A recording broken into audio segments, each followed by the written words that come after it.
నీలో పాపము లేనివాడు మొట్టమొదట ఆమె మీద రాయివి. అంటే అందరు ఏం చేస్తున్నారు?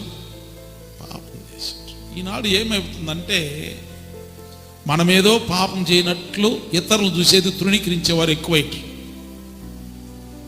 మనమేదో పాపం చేయనట్లు ఎవరైనా చిన్న తప్పులు చేసినా సరే వీళ్ళేమో పెద్ద నీతిమంతుల్లాగా, వీళ్ళేమో పరిశుద్ధుల్లాగా. నేను కూడా సరే. నీ కంటిలో తూలం పెట్టుకొని ఎదుటి వాని కంటిలో ఏం చేస్తున్నారు? నలుసు చూస్తున్నారు. యేసయ్య అది అడుగుతున్నాడు. నీ కంటిలో తూలం పెట్టుకొని ఎదుటి వారి కంటిలో నలుసు చూస్తున్నారు. నీ కంటిలో తూలం అంటే నీ హృదయంలో ఇన్ని సమస్యలు పెట్టుకొని, నీ కుటుంబంలో ఇన్ని సమస్యలు పెట్టుకొని, నీ కుటుంబంలో ఇన్ని తూల